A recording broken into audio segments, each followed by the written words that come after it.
You ready? Let's do it.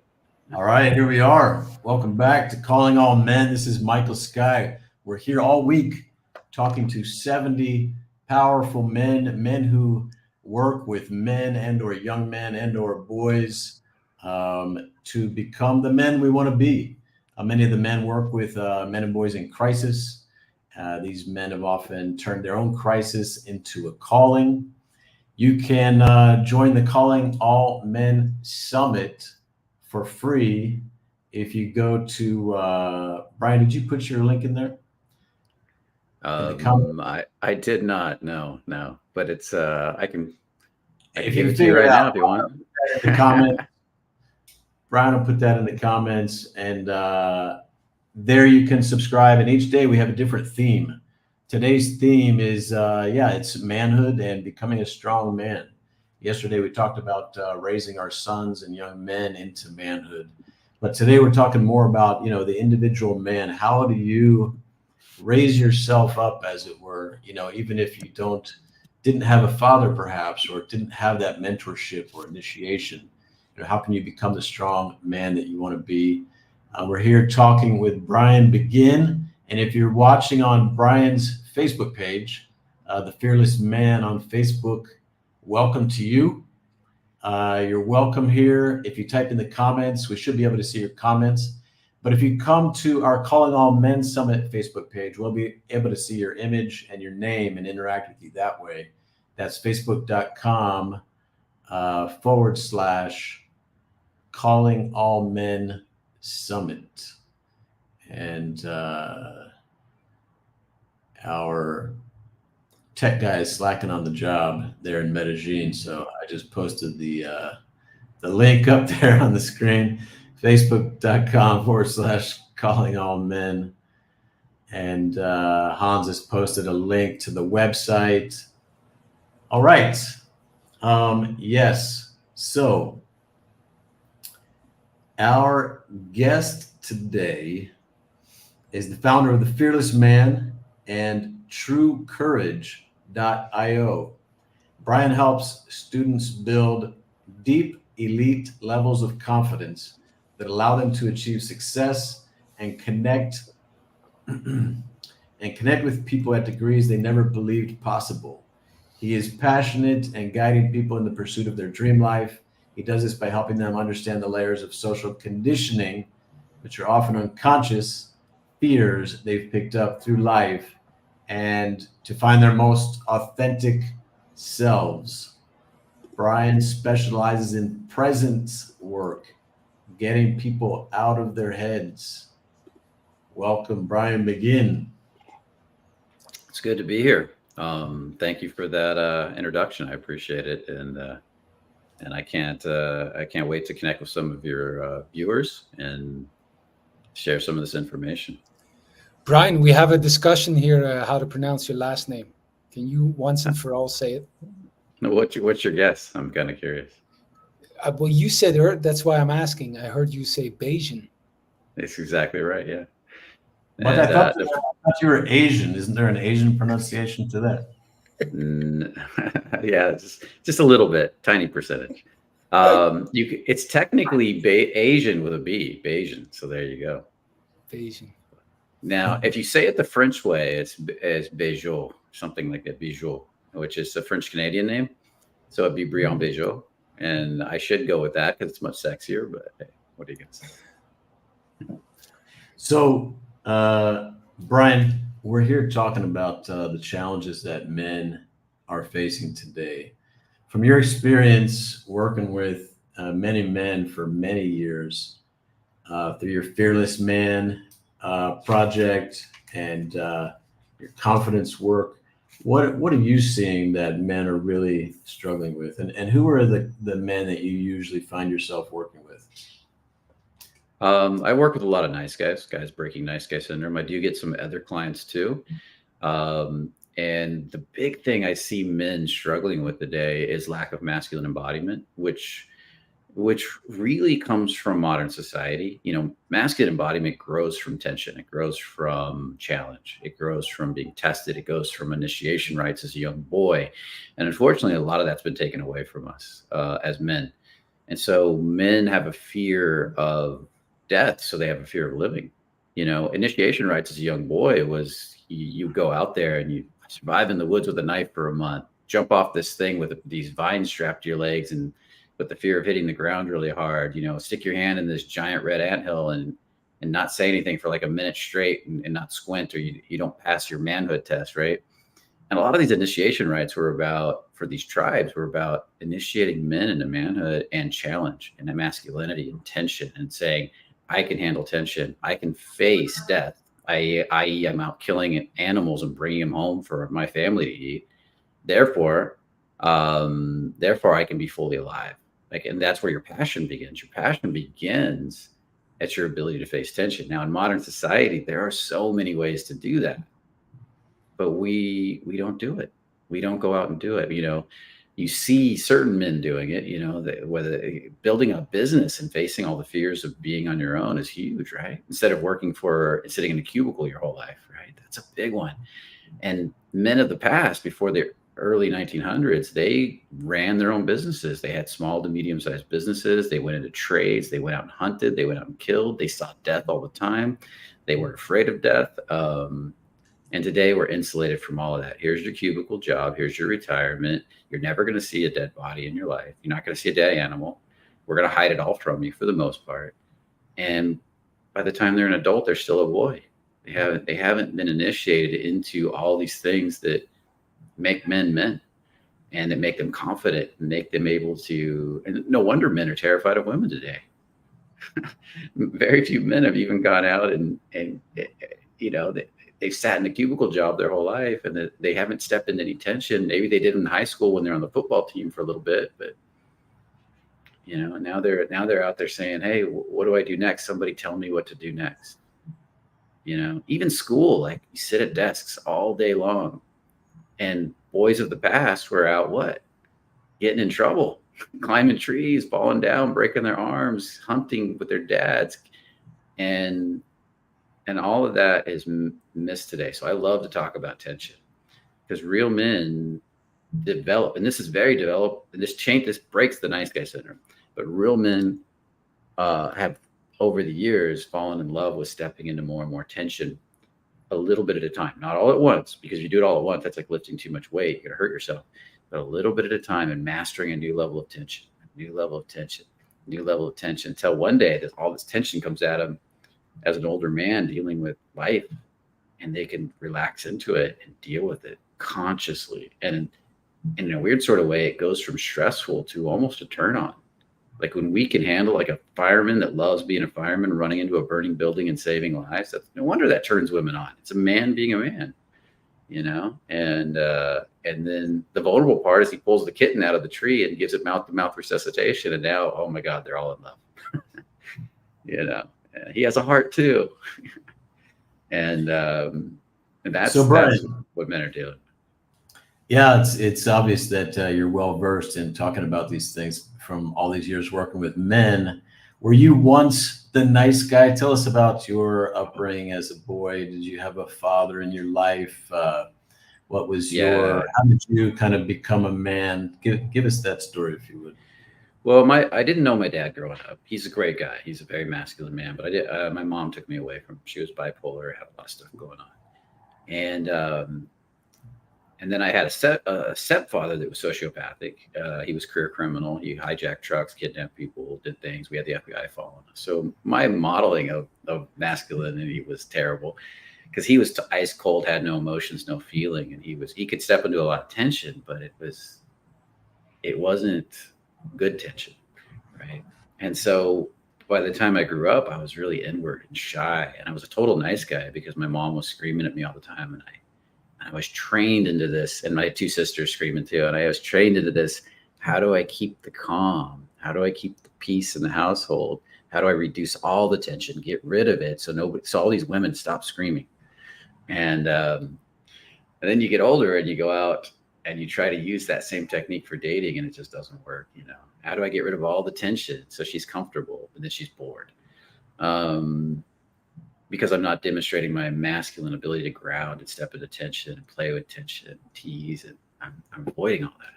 So that was my training. So the first time I read Dr. Glover's book, No More Mr. Nice Guy, I don't know if you guys have read that book, right? Great book. And if you don't have Dr. Glover on here, I should introduce you. But he became a friend of mine many years later. But I read his book. I had this girlfriend, and that book was all about the nice guy syndrome. It's got form of codependency for men, and it triggered me so bad. I was such a nice guy trying to make, and the book triggered everything inside of me. I saw it all, and I came home, and I was just losing my mind. And I had a girlfriend at the time. And I ended up yelling at her. I ended up losing all the anger that was buried under the nice guy came out on her. And then an hour later, I felt so guilty. The nice guy kicked back in. And now I'm like, I'm sorry. Here's the book. This is why I got mad. And she just laughed. She thought it was hilarious. And the thing that triggered me was she loved it. She loved that I lost my temper. She loved that I broke free. She loved that I was reading that book. And I was like, wow, women really want this. They don't want the nice guy. They want you to be nice by choice, not by fault. Not because you're scared, but because you want to be nice, you know? And when I saw that, it didn't break instantly, but I saw that I needed to break that, and I needed to make some huge changes. And I draw a lot of the nice guy clients probably because that's where I came from. Mm-hmm. Yeah. Hans? Speaking of nice guys, Hans, come in. No, I'm just fascinated always to hear the story, you know, and how much it's lived in. And yeah, I never been really a nice guy, but I had the same revelation to see when women I kind of attracted when I was losing my shit.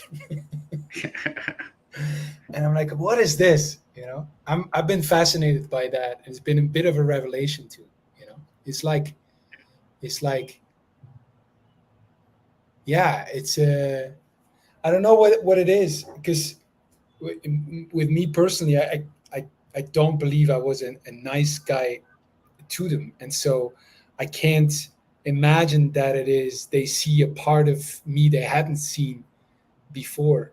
But still, it's fascinating to see that women are were attracted to, like, to me losing my shit, and it was almost like a relief to them, but also like, yeah, I part of it was like, yeah, I got you, or something like that. But it's also, yeah, there's an incredible energy in it. There's an incredible energy in it, you know. Yeah. So yeah, They're attracted to your animal. They're attracted to that part of you they can go out and hunt and kill and protect, right? And if you're constantly nice, she doesn't feel safe. Yeah. No, and that's what it boils down to. Like, if this world ever goes to shit and all the systems fall apart, can you protect me? Can you protect our kids? Can you genetically raise kids that can do the same? And otherwise, we're dead. And in primitive time, she had to her genes grew to be attracted to a man that can handle a lot of tension. And if he can't stand up to her, how can he stand up to the world? But you could also see it as an inability to deal with tension. So is it the display of the ability for violence that they're attracted to? No, it's your ability to handle tension in a conscious way. So if a guy gets reactive to the tension, that's not sexy. If he loses control and the tension owns him, no, not sexy. But if he can step into a lot of tension and stay present and handle that shit, whether he has to get angry, like a conscious directed anger, yes, or whether he loses control of the anger, becomes super reactive to it. Those are two different things. Yes. The guy she really wants is the guy that can cut through all the tension and deal with shit when the shit hits the fan. And I'm sorry but I'm tempted to think there's an attraction to the sheer violence, even if it's a reactive one.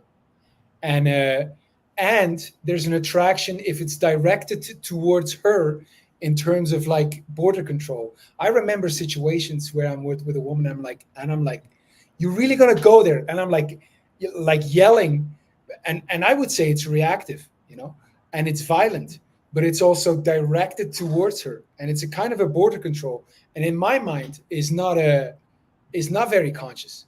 Like it's really borderline. It's like, you know, Well, I'll and say there's two an things to that. I think you're accurate, but I think as a woman gets more mature, she wants more control over your ability. mm, She still wants it. She just wants more control.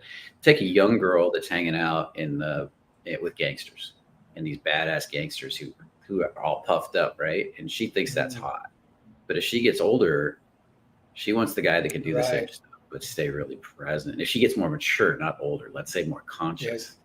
And I think that's really an evolution of the feminine, right? Yeah. Saying, I don't want this wild, reactive young man anymore. I want a conscious, reactive, mature. Yes. I'm gonna fuck the world open consciously, and that's a whole different type of guy. I remember this. I was with this a woman, and she was visiting in Vegas. It was my girlfriend, and I was just experimenting with border control. You know, just and I I remember like the saying term to border control. This is awesome. yeah, well, and I was saying, I remember telling her she was out with the girls, and I said, at 11 o'clock, no matter what you're doing, you tell me where you are and what you do. And it was just me seeing what effect that would have. You know, it was not really, I didn't want to know. And she told me afterwards, you know, when you said that, I really felt cared for. I really felt loved. Yeah.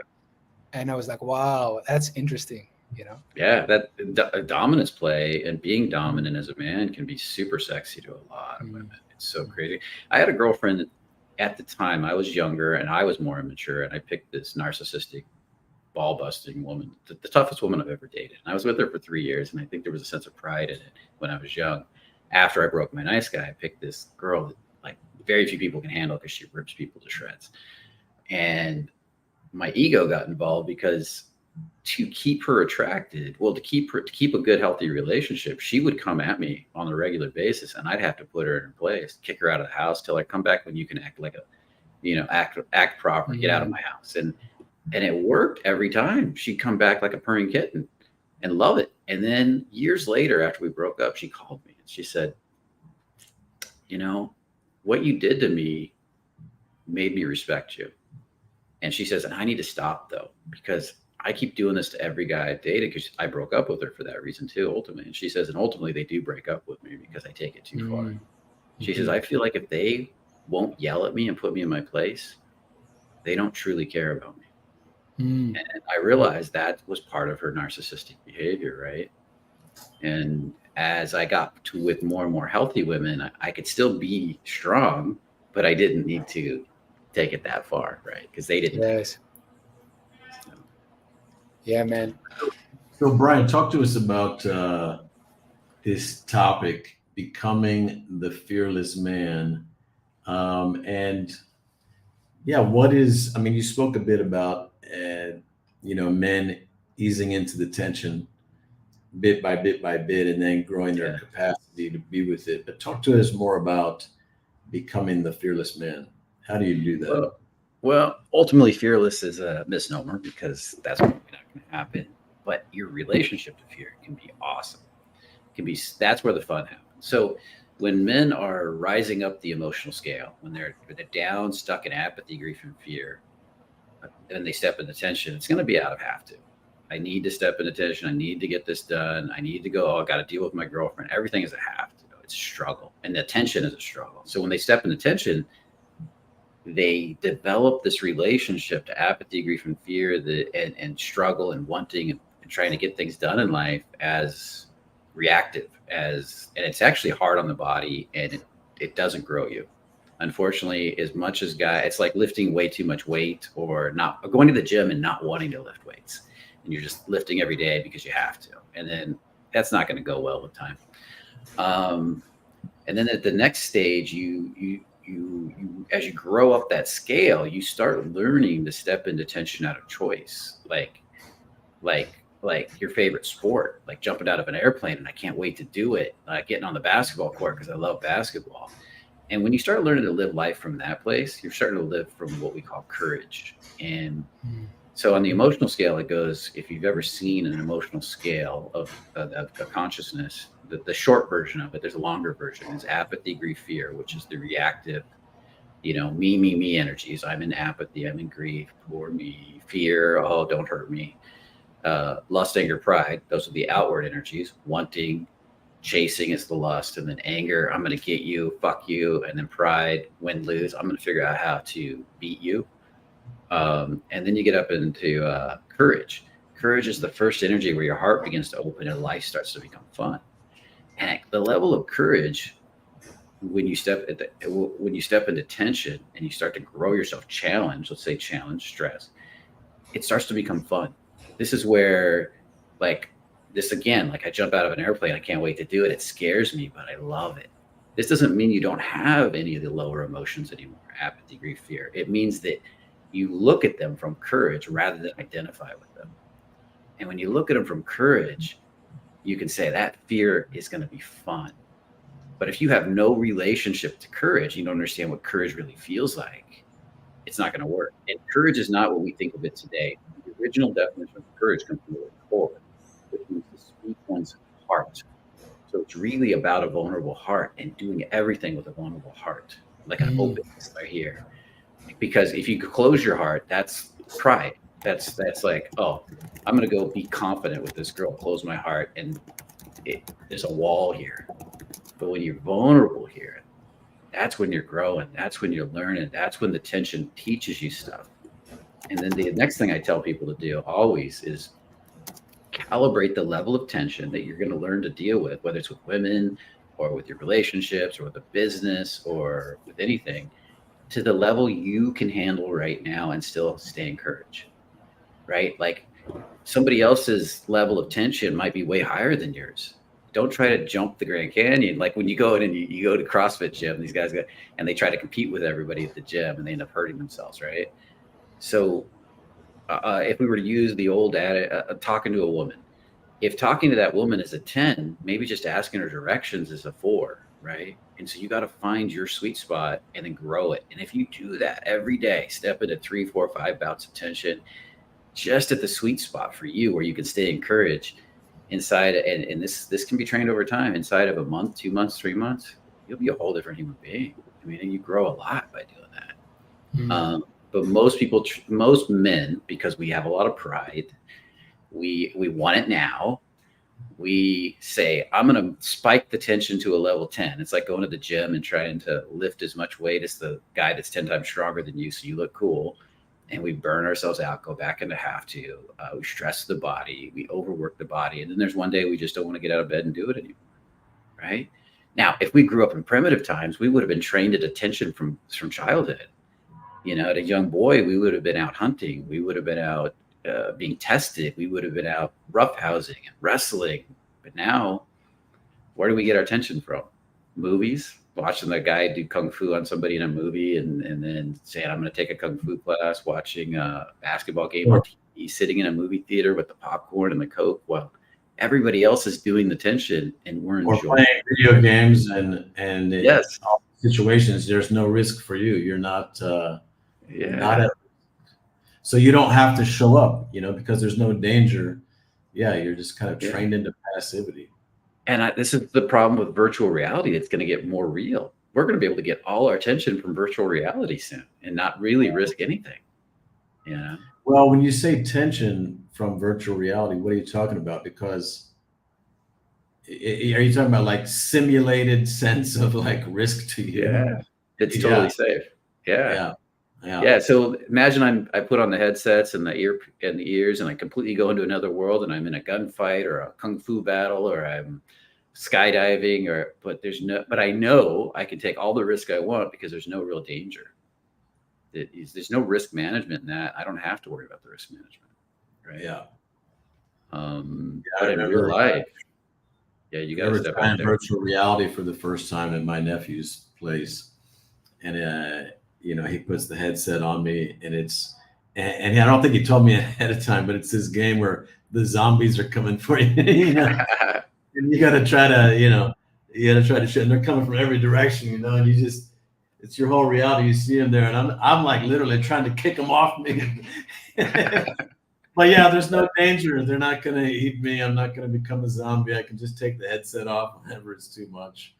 It's sad that we're missing that development into manhood in so many ways. and it's huge. It's everything.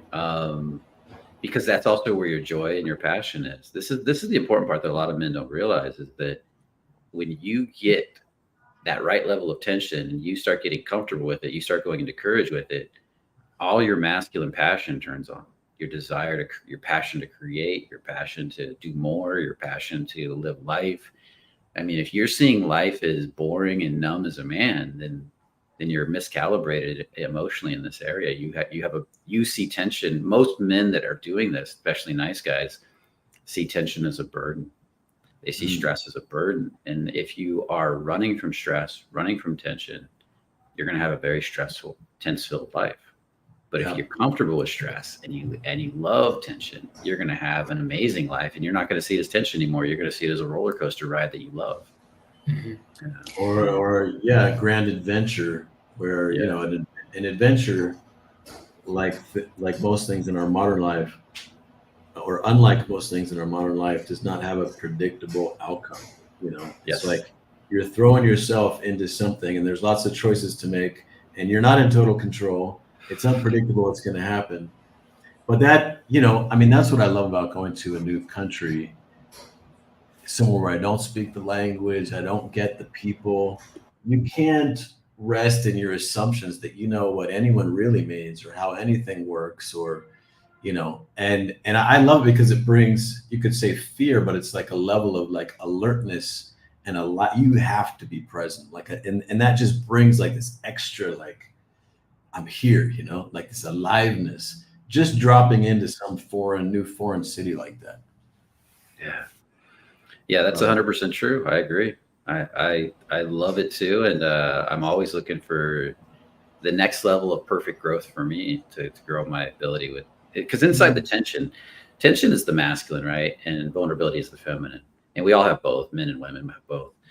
And as we get good with the tension and we open it up, we expand it, we feel the vulnerability inside. But if you have really good tension, you can walk right through that vulnerability, and that's what makes you seem so confident as a man. See, men who wall off all vulnerability seem numb, but men who can open their hearts, feel their vulnerability, but not lose themselves or identify with it, can still stay on track and on goal. Like, yeah, I'm sad, or yeah, I'm hurt, and I'm showing up anyways. That's not stopping me. Emotions don't stop me. Emotions are just emotions.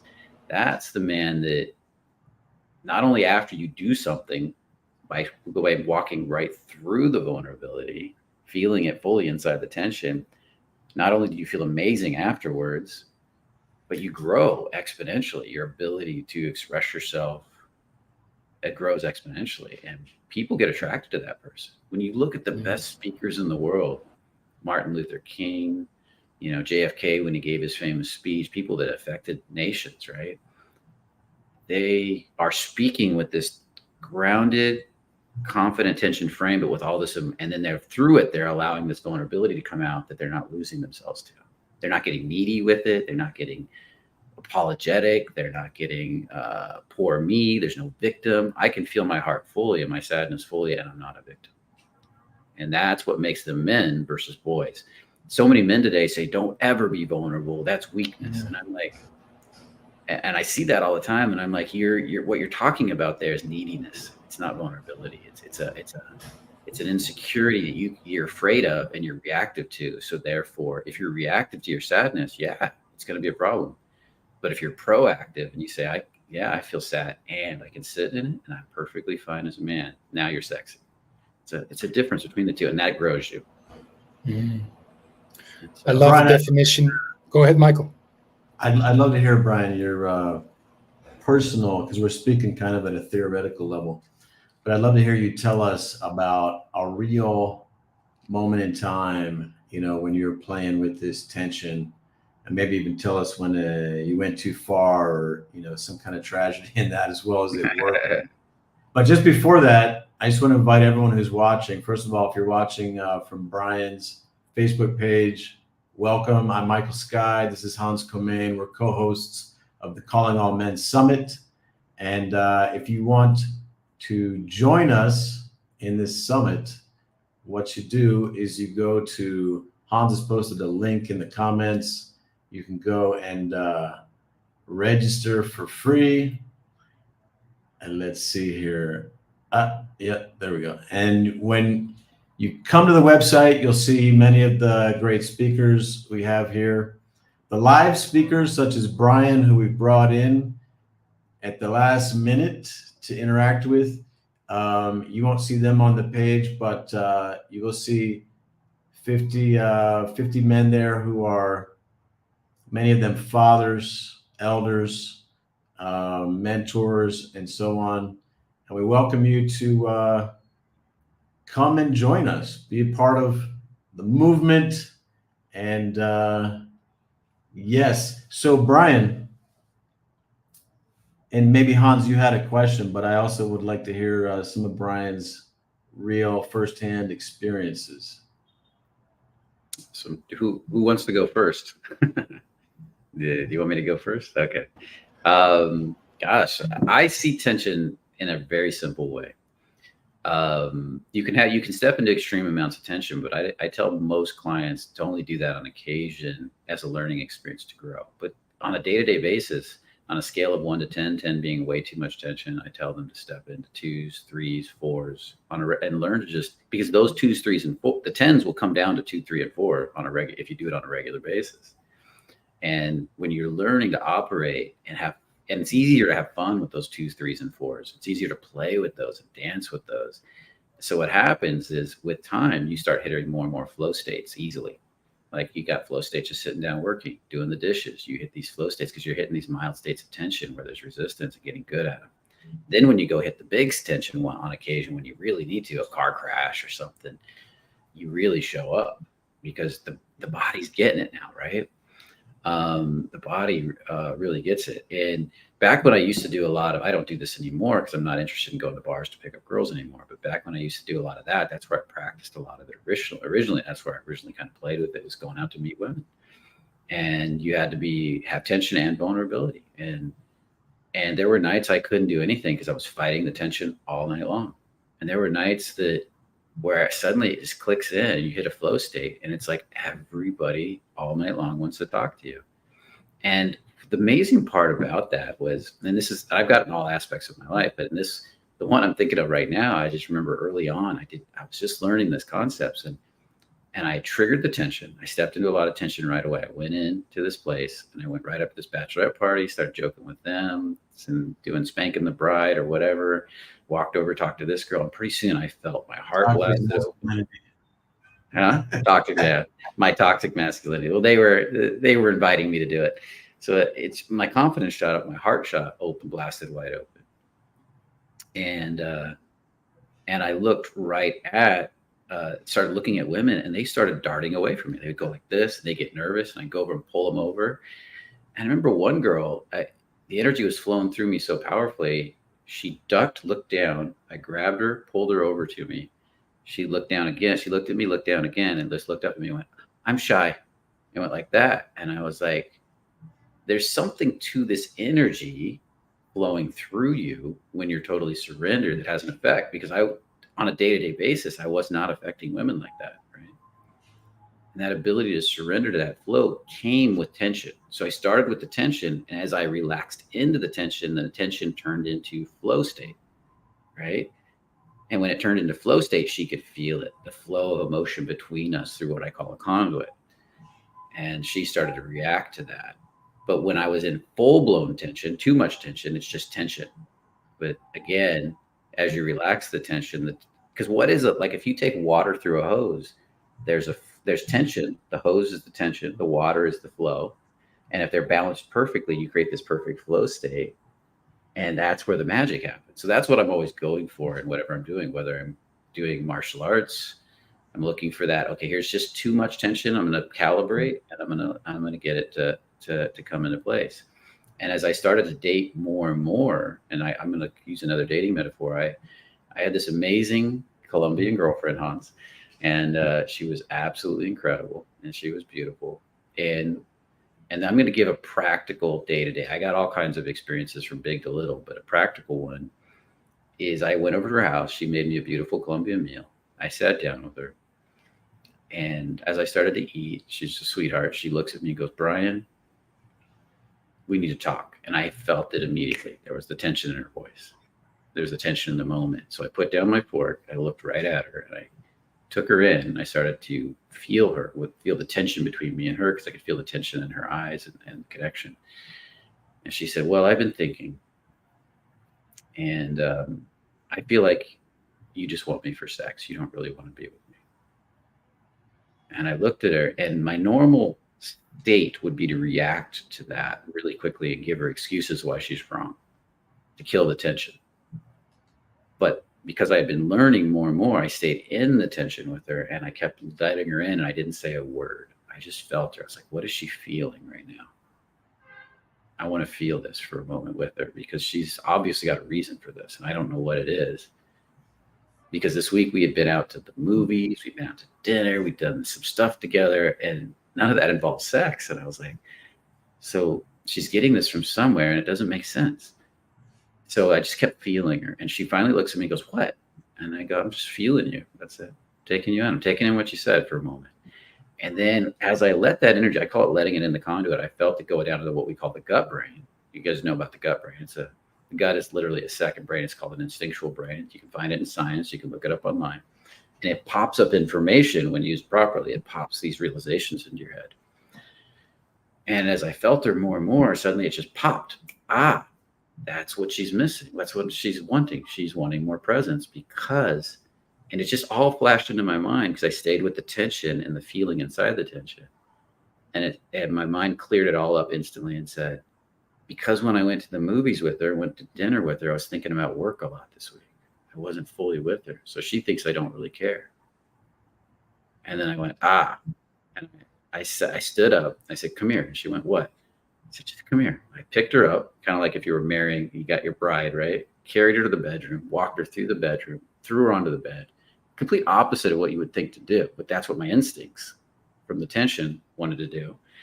Jumped on the bed with her and cuddled with her. She loved it. And that she never said that again. And I just got really present with her for that moment. And this is something I'm going to go back to you and Zan for, is that Zan once said, that almost all problems with women are presence issues, and it felt really good to do that. Now, the old me would have been terrified to do that. Here I am picking up the girl, taking her to the bedroom, throwing her on the bed when she just told me all I want her for is sex. It doesn't make any logical sense. But when I followed the tension and vulnerability and was comfortable with it, it made perfect sense, and it was fun to do. So I don't know if that's on a simple level, right? Does that make sense? Yeah, that's great. Hans? Yeah, I'm just thinking of Federico, the former gigolo. I'm helping him reinvent himself and bring his gift to the world. And his number one rule is pay attention. Pay attention. And if you're asking whether men lack, they're not paying attention enough. Really be there, take in, and pay attention. And I like that. So attention has the word tension in it. Intention has the word tension. And it's also, what I like about it too is it's a gift. You're paying. You are contributing, and so I like that. That's great. Great story. Thank you. Think about our ancestors. They honed their tension skills, their attention skills, intention skills, by going out in the woods and doing dangerous stuff, the jungle, hunting, killing, protecting, and bringing. Yeah, you have to be 100% present and aware. You have to be. Yeah. And if they failed, they died, potentially. Somebody died. And today we don't have anything honing men's tension skills today, and attention skills and intention skills, depending on the words you want to use. Elena and I, when she's sitting here, she's like, "What? Talking about me?" Doesn't understand English, but when I felt that she was the woman of my life, I asked her, "Do you want to start an intentional relationship with me?" And she said, "Yes, sí, toma mi mano, take my hand." And I like to. She tells me that one of the biggest insights is when I told her that when a relationship is in tension, this tension is not something to be avoided. It's an opportunity. It's an opportunity to grow in solidarity, to grow in loyalty, and to grow our intimacy. And so tension really, even when I look at it in relationships, tension are real opportunities for growth. And for most people, they're like, we want to avoid it. We don't want to go there. We like to avoid that sentiment. Healthy relationships have rupture and repair, and it's through the repair we grow stronger. It's through the rupture we get clear on something we're not clear about, and the repair, the healing, we actually grow stronger. And you got to break things to make something new and to make something better. And if you look at a seed, what do? You bury it in the dirt, and then the soil rots the shell breaks, it fights its way down first into the dirt deeper to root itself, then it fights its way up to the surface. So look at all the tension that forms even before you can see it break the surface, that shell goes through. That's the frame, that's the masculine getting ready for the expression, which is the top. The same thing goes on with the tribe in primitive times. If you go in primitive times, here comes the men, we find a sweet spot by the river, let's say. We clear it out. We make it safe. We make sure everything dangerous is out of there, snakes, animals. We bring in the family unit, the women and the children. They fill that sweet spot up with love and healing and nurturing, because we've made it safe to do that. And then we protect the perimeters and go out beyond the perimeters to get more food and bring it back into the sweet spot, right? And it's the metaphor is everywhere. It's in everything we do. And unfortunately, most people today are trying to exist in the middle, half masculine, half feminine. And well, okay, here's a question for you, Brian.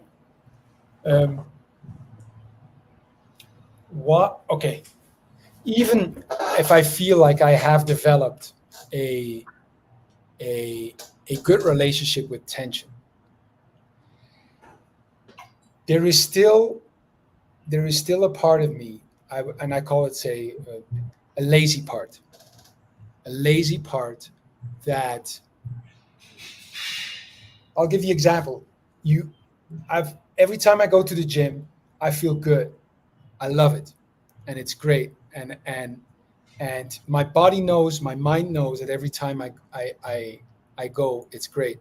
And still, there are moments where I have to bring myself to do it. And yes. I'm wondering, where is that coming from? Like, why do I even have that? Why do I even have this kind of reservation to go into tension? When everything in my history has taught me, and I know it consciously, that this will be good. Mm-hmm. Well, you're human. And part of being human is exactly and that. And Belgian and some other things, but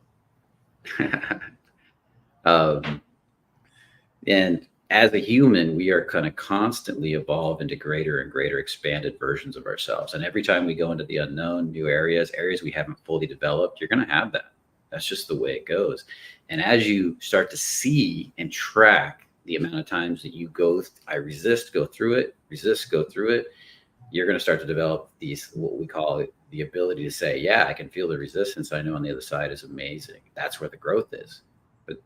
And so that's also part of the ego's job, is to get you to resist. Don't make changes. So anywhere you haven't set a full pattern, you haven't built the neural pathways for, the ego is going to try to get you to say no. It's going to try to get you to say, don't do it. Why would the ego do that? Well, if we were less conscious beings, we went back thousands of years and we were less conscious, the ego keeps us from getting ourselves killed, right? Until the consciousness develops enough, we don't need the ego, right? So if you're a child in primitive times and you develop resistance to going outside the safe space because the ego makes you scared, because you can get killed by animals, you can get get lost and not be able to find your way back, that keeps you safe. But as the whole point of being human is, as the consciousness in us, our awareness develops, we should be letting go of more and more of the ego until the consciousness takes over for the ego. And I see the ego as almost like a protective mechanism until that happens. Yeah. Unfortunately, most of us never do that. Most of us, we get to a comfortable level. I got everything working. Don't screw with it. Now we're just going to get complacent, sit in our lounge chair, drink our beer, and get my tension thrill from watching somebody do it on TV versus doing it for myself. And then years later, we wonder what happened to our lives. Hans is saying your ego is too big. Well, it just needs to be broken down in that area. So then there's process. How do I bring that spot going to the gym up the emotional scale so that I can't wait? Like if you one of the guys that works for me, Brad, he cannot not go to the gym every day. He's like, I got to get to the gym, man. I got to get to the gym. Hans, you have that with cycling. Yes, I do. And I'm also not saying, Michael, for your information, I'm also not saying that I'm not going to the gym. I'm just wondering why I have any reservation around it. But I get it. It's a trace from the past. It's like it was very important. It's like for animals when they're walking and they have a big shadow coming over them, they're not gonna wonder what that is. They're gonna assume it's bad. They're gonna assume and they're gonna hide. And so it protects. That's in there, that we fill in the unknown with the safe route. That's a very, it's a historic thing that still has traces, and that's the reason why I still have that reservation. But interesting. You can break that. There's processes to break that reservation and turn it into love, turn it into through like identity shifting. You can shift your whole identity with the gym until you fall in love with going to the gym so much you can't not go, like my buddy. It's just, do you want to take the time to do that? What's the most important things I've got to shift in my life right now? That may be lower on the list. So you're not putting much energy into it. Cycling may be higher on the list and your relationship's higher on your list. And I don't have time to work on that right now. I'll get to that later. And but it's interesting. Michael said cycling and it's interesting. Now I can't not go, every day. And 10 years ago, I wasn't at all, so. Yes, that changes. It does. And there's processes through identity shifting to specifically shift those things so you fall in love with the things you want to fall in love with. You just have to retrain this until it becomes automatic. And doing it, and what most people do is they try to do it all at once. So let's say you wanted to go to the gym and I want to fall in love with the gym. So I'm going to force myself to go to the gym an hour a day. Well, you may actually be stepping into too much tension, burn yourself out and actually create more pain around the gym. Therefore, next month, you have more resistance to the gym if you don't do that properly. There's an art form to that shifting, especially when you're doing it on your own and you're not, held in a container. And I did it with my sister. She hated going to the gym. She hated working out. So I took her through a process and now she can't not work out anymore. She loves it. Every day she's like, oh my God, I've never loved working out this much. And, but it started very slow. Yeah. Hans, there was a time when Hans was not a businessman. It was the last thing that he wanted to be: a marketer, a copywriter, a salesman, anything with business. He's like, no, I'm an artist. I'll live poor and I'll die poor. Yeah, I get it. I'm part of this up, but no. I'll live poor and I'll die poor. There are people like that in the world. Trust me. So I've seen you, just take on a little bit more of that identity. Yes. Not too much that you have big resistance, but something you can get excited about. That's not too much, and it just grows. And now, he's all in. He's all in. Dude, I can totally relate because I was even when I got into business, I became a good salesman. I became a good speaker. I eventually became good with money, but marketing, I just did not want to learn. And I finally had to say, okay, I'm all in this marketing. I'm going to change the way I look at it. And I'm still transitioning my whole mindset around marketing because it was weird. I just didn't want to go out and put out marketing material. I didn't want to, but I could sell, I could speak, I could, it's like I have something with this marketing thing. Right. Brian, let me ask you about that. So there are a lot of men doing men's work, men's coaching somehow in the men's space. And there are a fair number of them that I think are struggling to have their business work, to have the money work. And, even this men's conference, there's a stigma with some men about just coming together with other men, is that gay? Is that, what is that? I see that a lot in the dating. When I was a dating coach, men didn't want anybody to know they were taking a program. They wouldn't tell their friends. Then you saw a woman take a dating program from a woman, and she'd drag all her friends to the event. And Yeah. yeah, it was wild to watch. So you didn't get as many referrals as a dating coach, I'll tell you that much, because I'm not masculine enough. I don't need therapy. I don't need somebody to fix my brain. It's pride. Masculine pride, and that's the big thing is that because what is it that you're doing when you go do this work? You have to get vulnerable to make a change. It's great. And Okay, I'm gonna go. You have to humble yourself and let go of the ego. And what is vulnerability associated with? The feminine. So if I let somebody see my emotions, I'm weak. I'm feminine. That's how the mind works for the men. And so as we get more men that are getting feminized today, they're getting more comfortable with their emotions. But then sometimes they go so far to the feminized side, they have no masculine, right? And that's why I see it being a problem. Whereas the women, they're all about it. That's part of the feminine mystique, right? So that's where the real challenge with men come together. And then with money, men don't want to, again, talk about their money situation because it's vulnerable. It's like, I don't want people to see how scared I am of not having money. I don't want to see how scared I am that I'm not going to make the bills next month. And I don't want to look at it myself. We brought in, one of our men's summit, the Integrated Man Summit, we brought in just to see just because we thought they would love it. We brought in this guy Jonathan, that's a great financial expert. He started talking about money. The room lost their mind. They couldn't handle it. They got anxiety ridden. They were like, wanted to leave the room. They didn't want to talk about it. It was shocking to watch this. They wanted to talk all about women and getting women. They wanted to spend money on getting women, but they did not want to talk about their financial situation because it made them super vulnerable. And money, what men need to realize is money's not hard to make. Money is value creation. And most men are focused on getting money. And when you stop focusing on getting money and you start focusing on true value creation, if you can go out and create real value for other people, so much so that they love it, they're going to want what you have. And then you can charge. But most men don't want to give any value until somebody gives them money. They got it backwards. And then they want to be really limited on the value they gave. And people feel that. They don't want to give money to that. Yeah.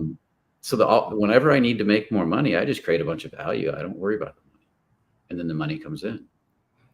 And then I put it out there, and then I say, here's how much I charge, take it or leave it. But I'm going to keep creating value, whether you buy or not. And then people just they want to go deeper. They want to learn more, Mm-hmm.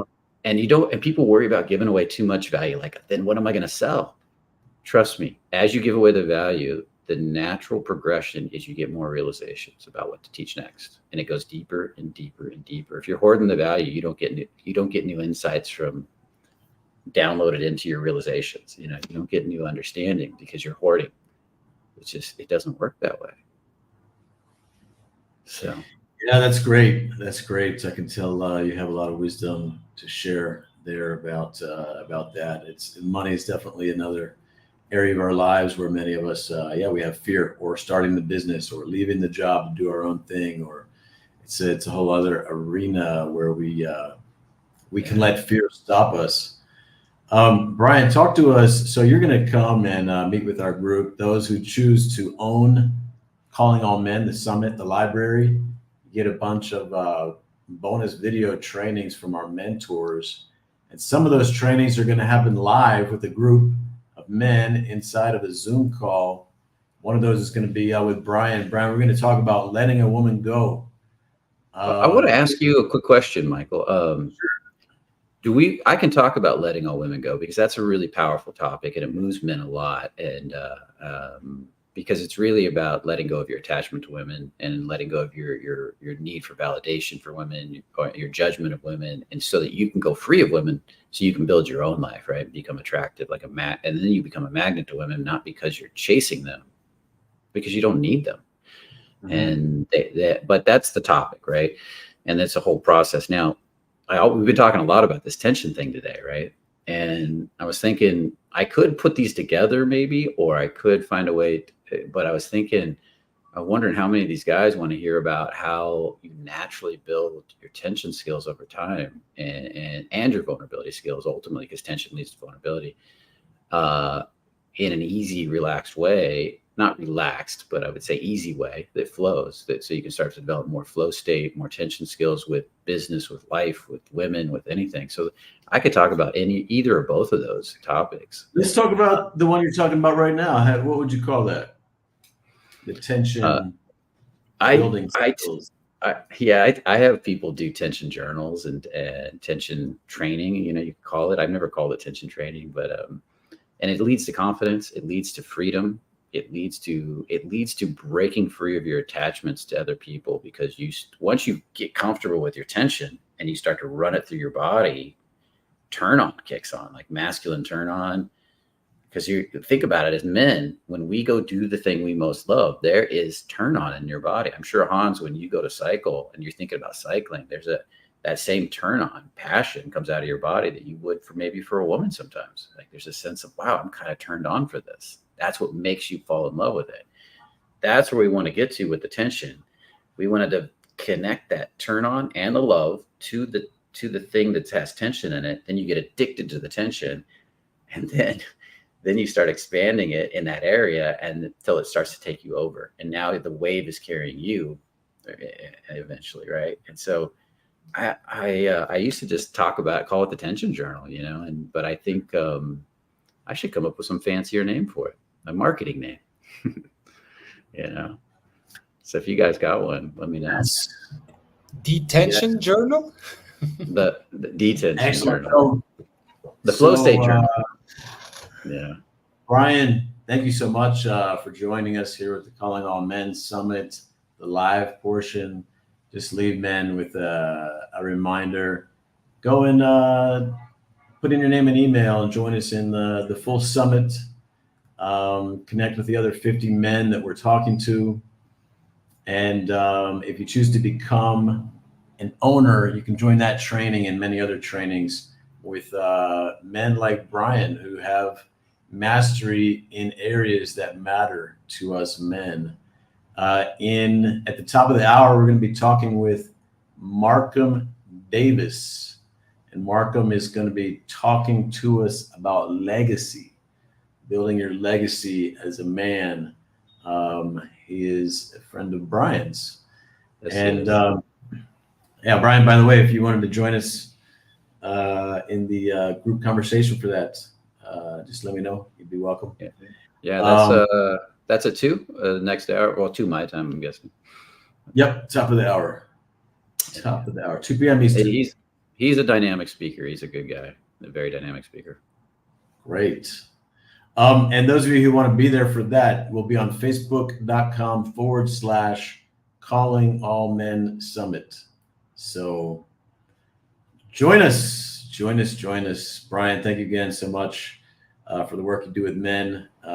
So many of us, we need mentors who've been further down the path. We need, men to unite with. We need brothers.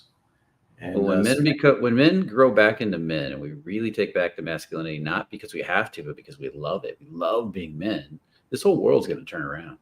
You know, it's gonna be an amazing place again, and men are gonna have so much fun because we have so much passion for life again. We're built to have passion for life. That's what it is to be a man. It's amazing. So, amen. yeah. Thank you, Brian. Thank you, Hans. Yeah, you're welcome.